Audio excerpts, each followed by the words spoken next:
Okay, I want to welcome everyone to the, December 21st, 2022 meeting of the Delaware County Land Reutilization Corporation, also known as the Delaware County Land Bank. I am chairman of the Land Bank. My name is Jeff Benton. To my right is vice chair, Dave Eflin, representing the city of Delaware. Fellow Commissioner Gary Merrill is treasurer. Got our counsel, Scott Gordon, and our clerk today running the meeting is Sarah DeNova. I want to welcome Michelle Bonney from Orange Township, and welcome Michelle. She's going to be the township appointee starting in 2023, so thank you. I'm glad to have you aboard. We've got a lot to cover, most of it I think fairly routine, but we'll get started. We do need to keep things moving along because I know Sarah's got a deadline of 11 o'clock and I need to get down and help my mother with some things, so we'll keep things moving. I don't think there'll be, again, it's a fairly straightforward agenda, I think. So anyway, I was going to welcome Brian Newell, who is the Liberty Township trustee that was designated to serve on this board, replacing Mike Schuling, who resigned. But Brian was not able to make it today, so his tenure was brief, and his attendance was unfortunately not able to make it today. So the first action item is to look at the August 24th meeting minutes. Everybody should have received those by email. Sarah does have copies of documents if someone needs to see it, but everyone, all this stuff was emailed. So anyway, any corrections, comments on, and again, what we started doing several meetings ago was to record all the meetings electronically and just have the board actions recorded on paper. So that's what these minutes reflect, is the electronic recording and then those specific actions that were done at the last meeting. So anyway, any comments? I move to approve the minutes as presented. Okay. Just question, point of order. I wasn't here at that Yeah, minute, so I'll abstain. you probably should abstain. Yeah. Yeah. So, yeah. Okay. Can he abstain? Can we and approve the vote? minutes with, That's, I guess, my question. we have a quorum, but we You have a don't quorum, and then you just need a majority to approve them of the quorum. Okay. Yeah, that's true. That's Yeah. true. Okay, so we're good. Okay, I'll second them. And Sarah, well, we better call the roll then, please, Sarah. Okay, Mr. Merrill? Mr. Merrill? You're Oh, being I'm sorry. paged. Aye, yes, I Mr. apologize. Mr. Benton? Aye. Mr. Eflin? Abstain. Okay, minutes therefore are approved. We will move on to the next agenda item, which is, the new township representative 23. I've already welcomed Michelle, and again, thank you. Treasurer's report, we've got a few things to. Yes, we have several things. First of all, the monthly reconciliation through November is, everyone should have gotten a copy of that. And the $7,033.29 is included in that number, which was a payment received for DTAC funds. And I believe it's pretty self-explanatory. I'll answer any questions if there are any. What is the balance now? $160,359.88. Okay. Didn't have any. I'll make Okay. a motion to approve if, Okay, I'll second that. I don't have to second it. Director Eflin could second that. I'll second it. Okay. Any further comments? All those in favor say aye. Aye. Opposed? All right. Treasurer report is approved. We got a few things. yes, the budget, everyone should have gotten a copy of this. We do have one change from what was submitted earlier. Under the 2023 budget, there's $7,033.29 that shows as a budgeted item. We actually have, since this budget was prepared, those dollars were received, so it should be over in the actual column. Other than that, it's self-explanatory, and I think it's pretty consistent with the prior years, but I'll answer any questions if there are any. Yeah, I had a question. With the Brownfield grant being approved by the Ohio Department of Development just literally 2 days ago, since we are the fronting, I don't know what you call it, fronting agency authority for in administering those grants, that money runs through the land bank, and therefore, I think it should be in the budget. We've got the 500,000 for the demolition grants in there. So I'm assuming we should put the 218,000 in as well that was approved for the Brownfield grant. If we're treating the demo funds in that manner, that would seem to make sense to me, yeah. Does that make sense to you guys? I mean, it's money in, money out, obviously, but Yeah, you're well, anticipating that money flowing through the land bank. yeah, so I would propose that we add a line called ODOD Brownfield Grant and make it, just round up, $219,000. And then also add under grant payments for demo, separate demo and Brownfield, and then add it in there as well.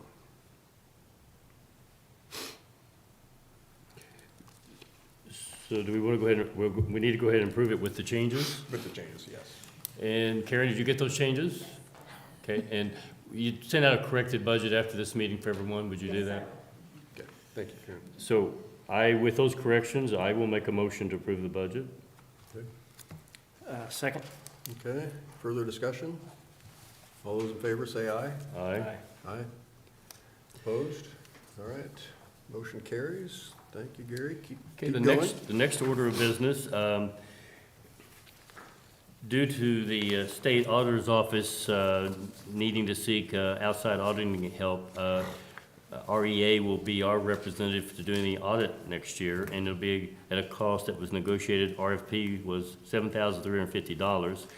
What we do not know is whether there will be a monthly, more likely a monthly charge, because that's the way it was done before. So I'm going to ask that, probably someone else should make that motion, that I be given the authority to Sign the memorandum. sign the memorandum as it comes up, and not knowing exactly how they're going to be expecting to be billed, so we, up to the amount of $7,350. Okay, and I skipped the payment of an invoice. We'll come back to that after we take care of this. Okay. Okay? Dave, you want to make the motion? To authorize Director Merrill to sign the Sign the memorandum memorandum with the agreement. auditor state. I make the motion to authorize Director Merrill to sign the memorandum of agreement for the auditor, with the auditor state. Yeah, and it, REA. yeah, it's, Yeah, it's actually Ray and REA, I'm Associates. Karen First, fiscal manager for the Okay, commissioners. with- Yeah, it's the with REA is the REA? company, yeah. Okay, with Yeah, REA REA. rather than the auditor state. Yeah, they're the agent, the authorized agent. That's who was chosen by the state auditor's Yeah. office. So, Okay. and it's actually 5 years.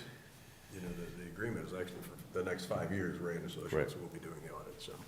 So Director Eflin made the motion, I will second that. That was up to $7,350. Yep. Okay, Sorry, what was the amount for the total? 7,350 or 7,053? $7,350 $350. My bad, thank you. for next year. Right. Okay, further discussion? All those in favor say aye. Aye. Opposed? All right, motion carries. And we need to overlook the paying of the invoice for independent public accounting invoice from the state of Ohio, so I make a motion that we submit that payment. Yeah, we had one final cleanup invoice that came through to just some wrap-up stuff, so it is $61.50. So Director Merrill made the motion, Second. Director Eflin seconded it. Any further discussion? All those in favor say aye. Aye. Opposed? All right, motion carries. Thank you. And then we have a payment for Scott Gordon's legal fees, and this, I believe, is through the 1st of November? Was that the date? I believe. It was up to date through the last scheduled meeting that we didn't occur, so. And that's an amount of $1,518.75, and I make a motion that we approve that as well. Second. Any further discussion? All those in favor say aye. Aye. Opposed? All right, the motion carries. Moving on, item number 5 on the agenda is the Ohio Department of Development Demolition and Site Revitalization Program Grant Awards and Update. I want to start off this topic by thanking Director Eflin and Diane. Diane's doing a lot of the work, but nevertheless, she is really keeping on top of it. She did send out a calendar date update of all the activities she's done, and that was up through the scheduled meeting in November. Obviously, we didn't have that meeting because of lack of quorum, but, so anyway, it was very detailed. She's right on top of it. She's working through the process, but maybe you could just bring us up to date from her last date to today. I know you're working on getting bids and so on. Yeah, she can do it in much more detail than I. Obviously, she's the staff working on it, but I believe she's met with representatives of Delaware County Finance to do the administration of setting up the electronic fund transfers and the various IDs that are required by the Department of Development. She has been working with all the grantees, and my understanding is that we are all in progress of prep, planning, and procurement, but nobody's awarded any contracts yet. But so I don't think there's any other steps required by the Land Bank Board, Scott. That's one thing maybe, just prior to contract, that the sub-grantees contracted, we just make sure, because I could tell you the bidding environment is not what it normally is in years that aren't COVID or even coming out of COVID, maybe going into recessions. It's just difficult to bid any project right now from my perspective, and you're not quite sure. Things are kind of all over the place. Bids are coming back all over the place and things. Yeah, maybe you could But just. we're under a tight time frame, Yeah, we as are. we've talked Right. about for months. Right. Mhm. Maybe you could just comment on, I know you've been actively bidding and receiving bids at the city of Delaware. Maybe you could just mention that, because I think that's actually encouraging. Yeah, A lot of bids. I was not sure we would get any bids under this environment, frankly. We did bid our project, and we had, I think it was 11 responses back. I could be off, but I think there were 11 responses that came back that are being evaluated by staff now. And again, they were, in terms of money, they were kind of all over the place. Staff has to go through their due diligence with respect to going through each bid and references and how we do procurement. So that process is ongoing. Obviously, the holidays are a little disruptive to that process. Yeah. So good to see that. Yeah, there were a lot of out-of-town bidders. That was interesting. A number from Cleveland. So.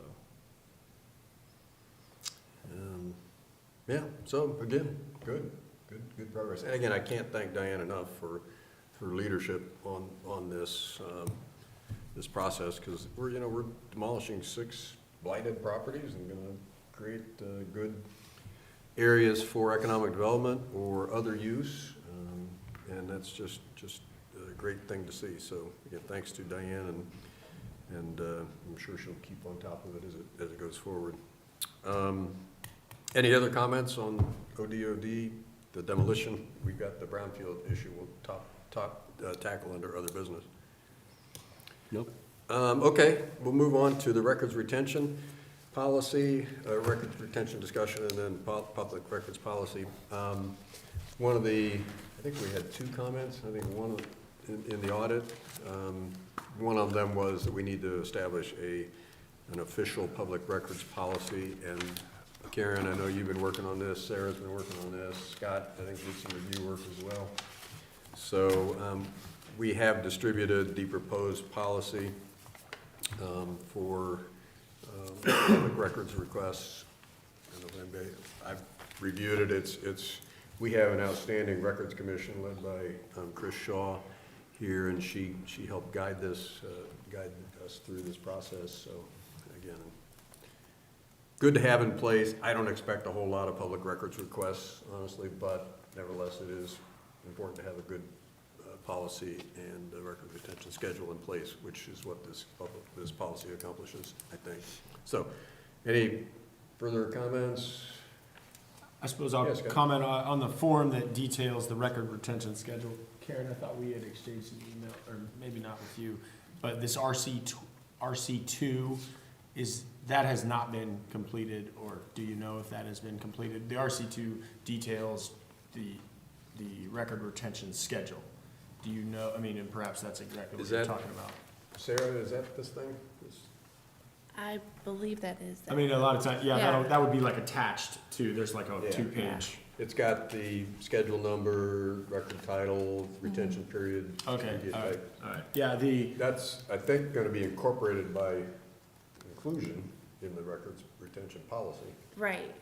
but then, and then there's also, there's a form, called an RC2, which if it hasn't been completed, that was being communicated, that needs to be included, and then that schedule that I think Mr. Benton is referencing would then just highlight, these are the types of records that we're going to retain, and this is the period of time that we're going to retain them for.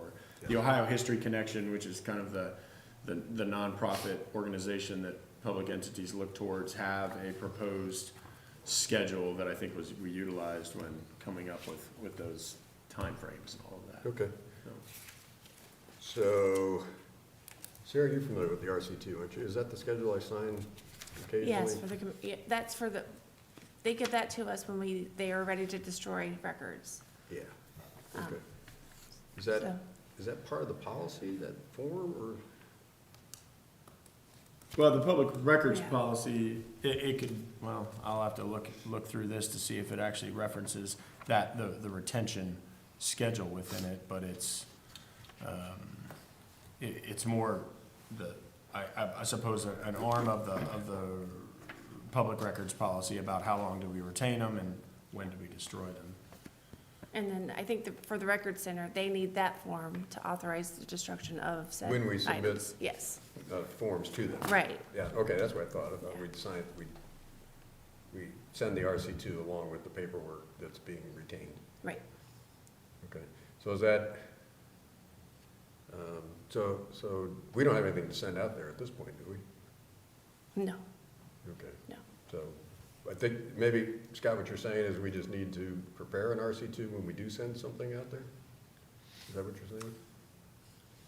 Well, I was under the impression that it would, and maybe I had a misimpression, but that the RC2 would be completed and then the records retention schedule would be documented so that we've noted these are the documents that we're going to preserve and for this period of time, but maybe I have a misimpression of the purpose of the RC2. Yeah, I think we just send the RC2 when we send paperwork to the records center. right. So I Either to think be if it- stored, and then once it gets to that period where it can be destroyed, they send a form to us, and I'm confused now in my head if it's an F3 or a 2, RC2 or RC3, they send us to authorize the destruction of said Okay, paper. Okay. And then we sign off on that, and then they send us actually a form when it's finished that they've done that. okay.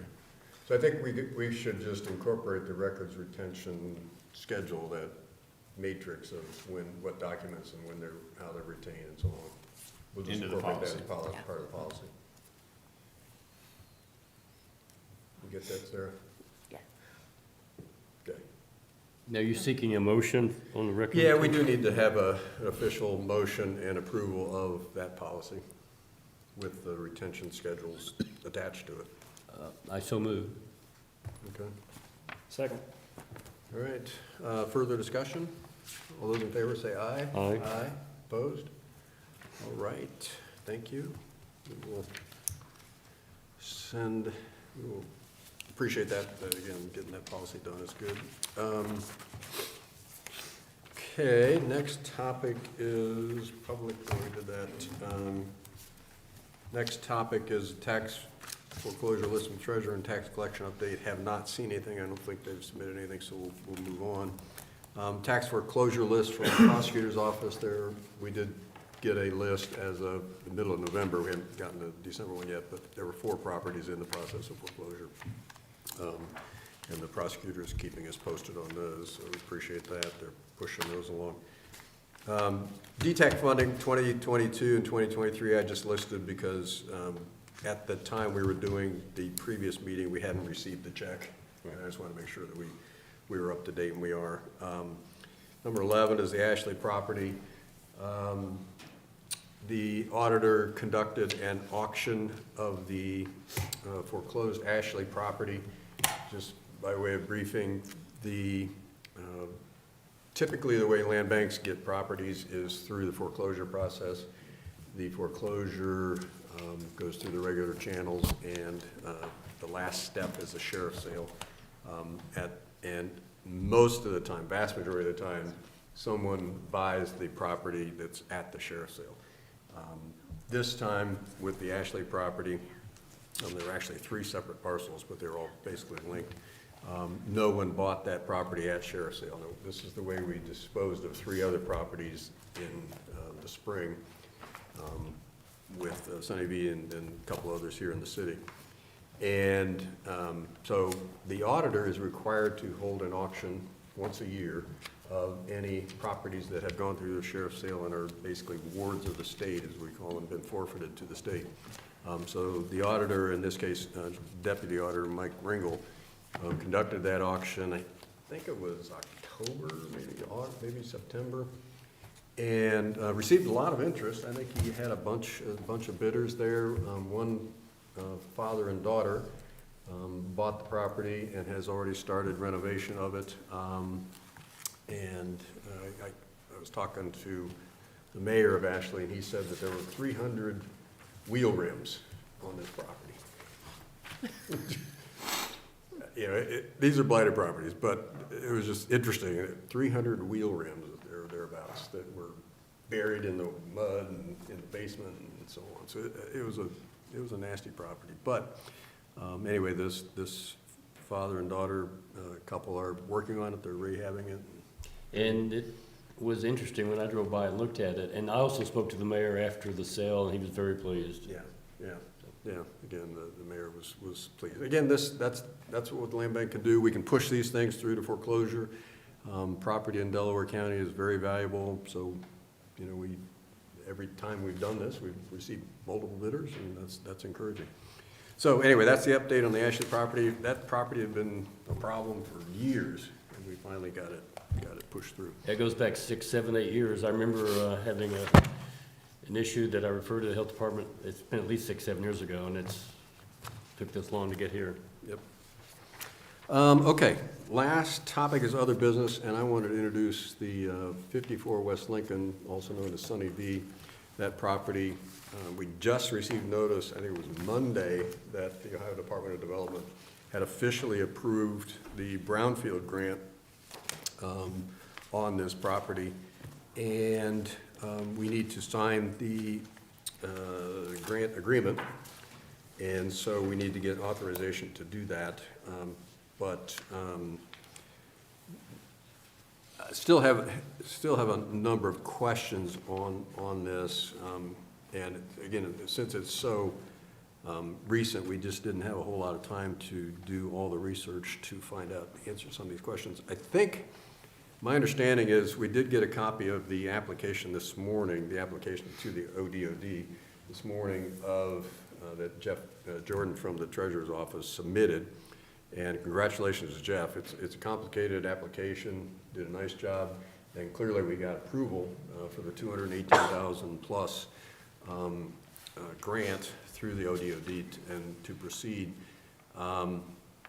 But it says in the application that Jeff sent this morning that the subrecipient agreement has been signed.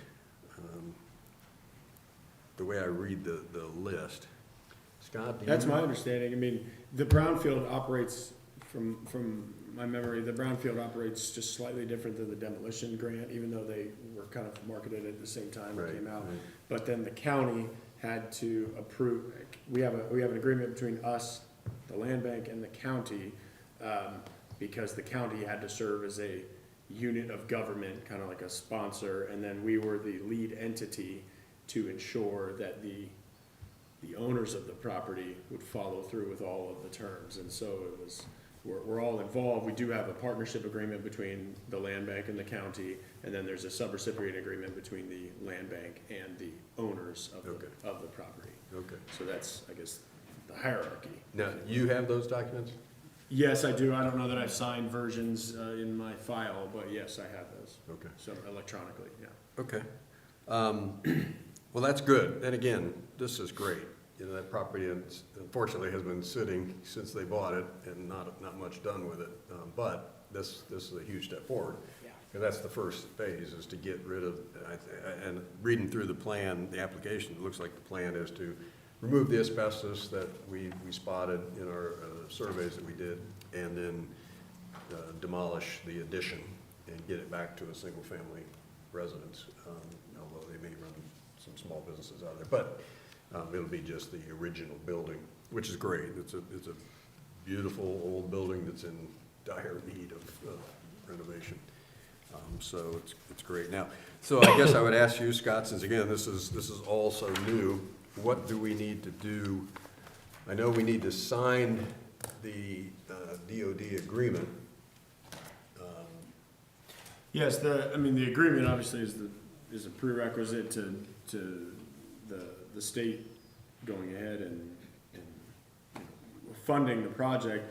My question for the board is, who is going to monitor? This is similar to the demolition project, or the demolition grant. There's reporting requirements, there's some follow-through, there's oversight needed to go out and,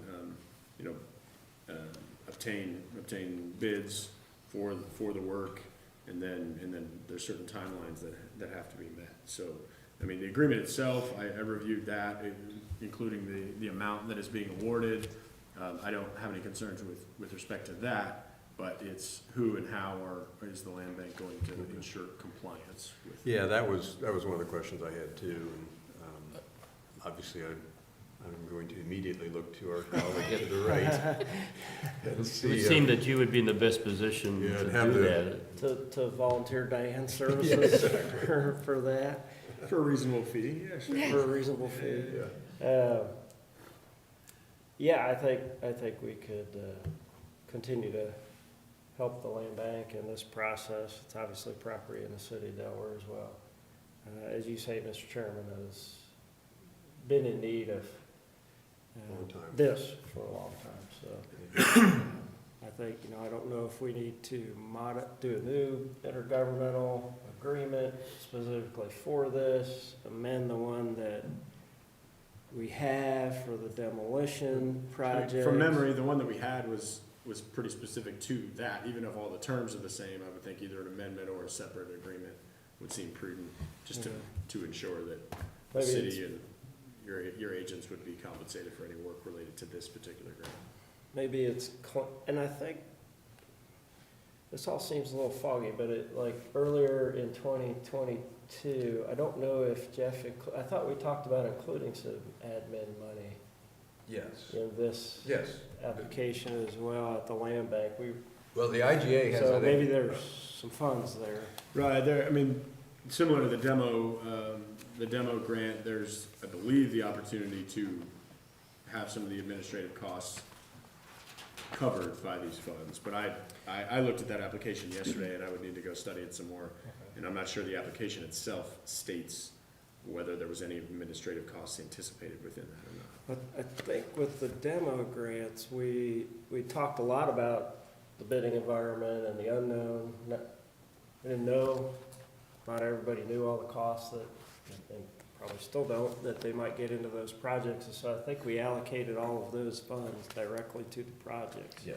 And then we So approved admin 50,000 of administrative budgeted costs. Yeah, so we could, sounds like you need to maybe take a look at that, we need to take a look at that. Maybe it might be cleaner to do a separate IGA as to this grant, but, again, without talking to my powers that be back at the city, and ultimately city council, Sure. taking a look at that and passing any legislation required. I think that from our department's perspective and Diane's perspective, I think we can, as long as we have all the documentation that we talked about today, the applications and all the rest of it. And I think she didn't have anything to do with this, so I'm not sure that she had the she can even get into the DOD's We did get- system for this yeah, part of we- it? Maybe you can. We did get the actual application from Jeff Jordan this morning, Okay, and I just sent it on to everybody on the land bank board. okay, so, well, anyway, so there's So you some should have a mechanics copy of it. that we'd have to work through. Yep, yep. Okay, so I think what we need to do is have a pretty broad resolution to allow for the chairman or vice chairman, I think we need that flexibility there, to sign the grant and a new IGA between the city and land bank. And I'm not sure what, maybe we could make it an umbrella, other documents as needed to secure the grant and ensure the process works. Specific to this grant. Specific to Yes. this one grant, the Brownfield. I mean, I don't have any concern approving the grants agreement is, yeah, it's just the second part about how broad, because if the board would be willing to approve, the general rates that have already been agreed to with the demolition grant, then I think that'd be okay. If, you had just referenced there was a top dollar up to $50,000 and all the work that Diane and your colleagues, Dave, are doing. I don't know how you estimate how much that top dollar, if you felt the need to do that, but I think there were hourly rates built into the IGA. Yes. Yeah, I the city think, in I that. think So if- that maximum cap was related to, though not part of the admin in the grant, I think 10% of the total grant Grant, right. It was sort of the calculus. Okay. So, Okay, that's right, that's right. it's kind of hard to Yeah, I do think this it- on the fly. The other thing I'd say is that I don't mind doing an omnibus, an overarching motion here, but I think maybe we should separate them a little bit and do a motion on the grant agreement. And then as to the IGA or any aspects of that, I wouldn't, just because we'd be involved in that, I wouldn't vote on, or I'd abstain from that, which is, I think it would still pass today. Yeah. But Okay, no, that's a good point. That's a good I point. just, I I mean, think the that's what IG we did with the demo grants. Yeah, Yeah. I mean, the IGA itself also could, we could come back and revisit that in, I think at the very next meeting, if it was gonna be close in time. But if you were gonna separate them like that, I agree, Dave, that, that would make sense. Yeah. Okay, so let's. Unless you wanna wait for Michelle to join the board, maybe she has staff she wants to, she'll offer Volunteer. it to. You want to take over this process? I know she's as busy as we are. I'm sure. Okay, so let's do the approval of the ODOD agreement first. Does Scott or somebody want to state the motion? Yeah, that's probably a good idea. Well, I would think the board needs to have reviewed and then approve the entering or the Brownfield Remediation Program grant agreement as presented to be signed by the chair or the vice chair. Yeah, yeah, we want flexibility. I'll make that motion. You get that, Sarah? I will revisit it when I That's right, it's rewatch recorded. it, so yes. It's another benefit of recording, So this is to enter into the agreement with ODOD. to have the chair or vice chair sign it. So I'll second that. Yes. Okay. And any further discussion? All those in favor say aye. Aye. Opposed? All right, that motion carries. Now, Scott, kind of frame the IGA discussion then. Well, then if the board, and if, it would be subject obviously to the other side, the city approving that, but if the board would be willing to enter into an IGA, which is similar in sum and substance to the previously entered one related to the demolition grant for the Brownfield Remediation Program, grant administration, I think you could do that. It could be at the same, the approval could be limited to be the same rates as previously agreed upon. If you wanted to do the same math that Mr. Eflin reminded us of, which I think he's accurate, that cap could be up to 10% of this award of grant agreements, but I can't say whether any of any of this figure of the 218,634 if there's any administrative costs built into that. So the board would have to consider. But if it is built into it, we would use that first. Sure, yeah, I would think you would, yeah, use any ability to be reimbursed, So that should be reflected in the motion yes. with, And then, of course, if, Actually, in the application, there is administrative cost built in. is there? Yeah. Okay, I didn't print out. Again, we just got this literally an hour ago. does it say 10%? What's the number? It's, acquisition, Looks about yeah, it is about 10%. 19,000. Yeah. Have you, What, have you seen this yet, Scott? yeah, I saw it, but I don't have a copy of it, Yeah. I do now. Like page 7, I want to say, there's a detail of the costs. It's got acquisition of 21,863, demolition 82,771, cleanup remediation 95,000, and then administrative 19,000. So that is 10%. Yeah. So yeah, the motion should include that any and all costs that are gonna be incurred or invoiced by, presumably the city and its staff, if those are able to be reimbursed, those costs should be included in the, Okay. you know, I guess it's not a separate application, but they should be reimbursed if that's available prior to the land bank expending its own funds to pay for those services. Sarah, you got that? No. I'll be honest. So, approving an IGA with the city of Delaware for the Brownfield demolition grant Brownfield remediation. remediation. With the same terms and provisions as previously agreed upon in the demolition grant, at the same rates as previously agreed upon.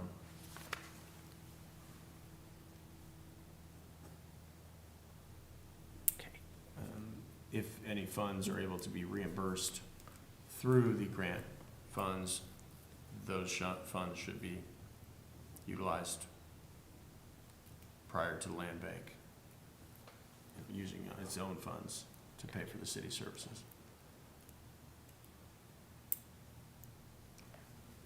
Dave, before I make a motion, is that, you come up with that terminology? Yeah, I think that makes sense. Again, I take it back to, Yeah, you'll have to get counsel next year. yeah, to my city manager, law director, finance director, and ultimately city council. With that understanding, I'll make the motion. Okay. You gonna abstain? on He's this? gonna abstain. Okay, I'll second it then, Sarah. And, yeah, any further discussion? Let's do roll call, Sarah. Okay. Mr. Merrill? Aye. Mr. Benton? Aye. Mr. Eflin? Abstain. Okay, I think that takes care of that. Is there anything else with the brownfield remediation, Scott, or anybody else, Dave, or Gary, you can think of we need to address? Again, I want to thank Jeff Jordan for bird dogging this and getting this through the process, and glad it came in when it did, because it just happened right before our meeting, so we could get the authorization to approve the grant. Yeah, I mean, with the brownfield, obviously, just like the demo, the time is of the essence, so I anticipate, this board may need to, if there's any future action that, by this board, that it needs to take, if I learn of it, then I'll bring it to the board members' attention, and if that necessitates a January meeting or what have you, then I'll let you know. Yeah. Okay. Has anybody talked to the owners lately, or are they, I have not. just curious? Frankly, I think Mr. Jordan was, he at least he served as the liaison Right. to Right. complete this application, and he did it really thoroughly and expeditiously. But no, I haven't had any other communication. Okay, I think that's it. Anybody have other business to bring before the board? I think that is it. We will not schedule a specific date at this point, because we got a missing board member, and then we'll get Michelle on board. But Sarah will send out a meeting, we'll maybe February or March. I don't see anything in the immediate need category, but if something comes up, we can always do that. So, anyway, again, Sarah will move forward with scheduling a meeting. Does she have your contact information, Michelle? I believe so. Okay, great. All right, I think that's it. Very good. Thanks, everyone. And Merry Christmas. Do you need a motion to adjourn, or you just want to adjourn?